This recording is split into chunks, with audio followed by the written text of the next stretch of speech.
CECA Propos, les podcasts du CECA. Un nouveau format pour vous accompagner dans vos pratiques professionnelles au quotidien. Ce podcast est consacré à la gestion des risques en bloc opératoire, la checklist. Il a été conçu et écrit par Muriel Zago pour le CECA. Bonne écoute!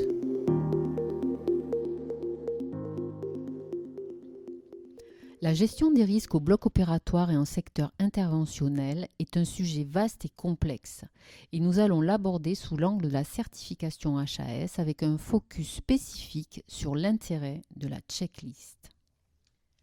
De quoi parle-t-on lorsque l'on s'intéresse au secteur interventionnel ?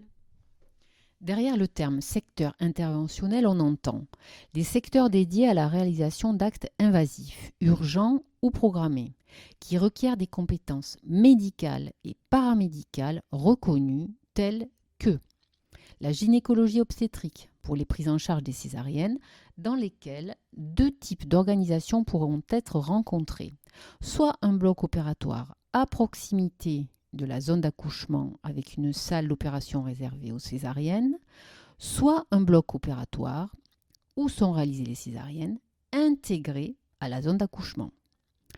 Il y a aussi la radiologie interventionnelle qui comprend l'ensemble des actes médicaux invasifs ayant pour but le diagnostic et ou le traitement d'une pathologie réalisée sous guidage et sous contrôle de moyens d'imagerie, rayons X, ultrasons, scanner, IRM.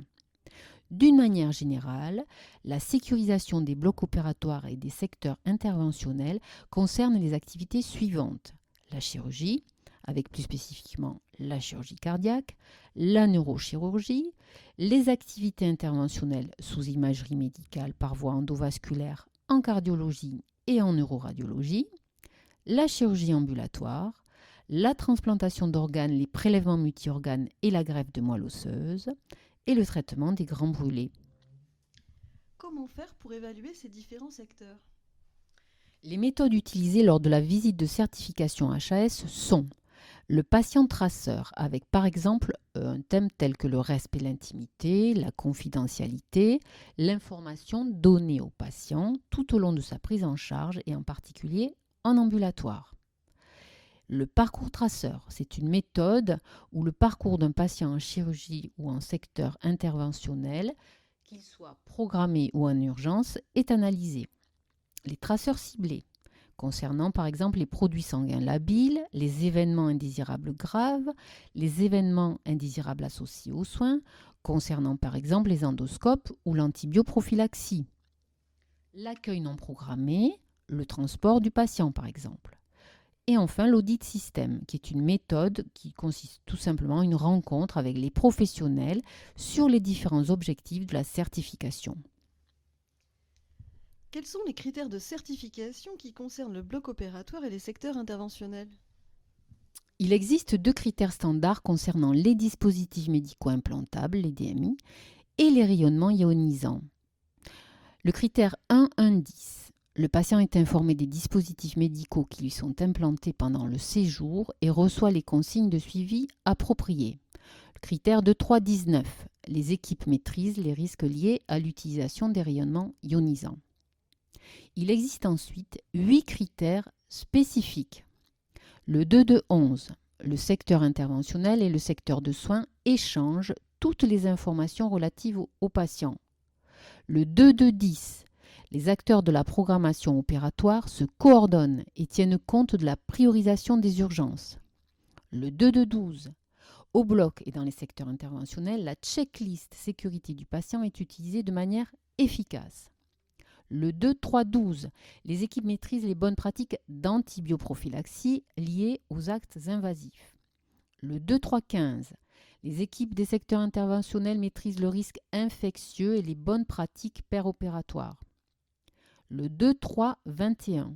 L'autorisation de sortie du patient de chirurgie ambulatoire est validée. Le 2.4.06. Les modalités de réalisation de la checklist sont analysées et se traduisent par des plans d'action d'amélioration dont les effets sont mesurés. Le 2.4.09, pour finir, les activités de prélèvement et greffe d'organes sont évaluées et se traduisent en plan d'action. Il existe également un critère spécifique ambulatoire, le 1.1.12.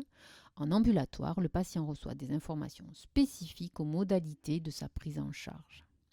Sur ces 8 critères spécifiques, 2 sont définis comme impératifs, c'est-à-dire qu'ils sont rédhibitoires et doivent obligatoirement être remplis, sinon l'établissement ne sera pas certifié.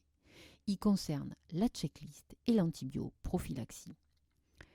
Les équipes maîtrisent les bonnes pratiques d'antibioprophylaxie liées aux actes invasifs, comme on l'a dit, et au bloc et dans les secteurs interventionnels, la checklist sécurité du patient est utilisée de manière efficace.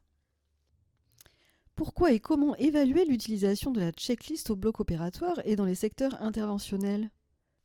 Il a été prouvé que l'application conforme de la checklist comprenant le partage structuré et collégial des informations essentielles au sein de l'équipe et des vérifications croisées aux 3 étapes validées, avant l'anesthésie, le cas échéant, avant le geste chirurgical et avant la sortie de la salle d'opération, réduit les risques de complications péri-interventionnelles. Sa mise en œuvre systématique repose sur un engagement de la direction et de la commission médicale d'établissement, un relais effectif de l'encadrement, responsable de pôle, conseil de bloc, cadre de santé, la participation active de l'ensemble des professionnels. Afin de faciliter son appropriation, la HAS encourage les professionnels à adapter cette checklist pour mieux l'adopter. Par exemple en endoscopie ou pour des interventions courtes comme en ophtalmologie, en radiologie interventionnelle, pour les césariennes, etc.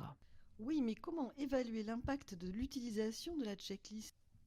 Des indicateurs de suivi de la mise en œuvre de la checklist doivent être définis par l'équipe, en particulier le suivi des go, no-go, et leurs résultats doivent être exploités collectivement lors des conseils de bloc, par exemple. Il existe 4 niveaux d'évaluation de l'usage de la checklist. La checklist est-elle utilisée, avec par exemple comme indicateur le taux de remplissage des items. Le niveau 2, la checklist est-elle bien utilisée? Ce qui est observé sera la qualité de l'échange d'informations collégiales. Le niveau 3, la checklist a-t-elle un impact organisationnel? Est-ce que la détection de problèmes, surtout s'ils sont récurrents, a entraîné des améliorations perceptibles? Et enfin le niveau 4, la checklist a-t-elle un impact pour les patients, avec le suivi et la capacité d'analyse d'événements indésirables associés aux soins graves ou non graves?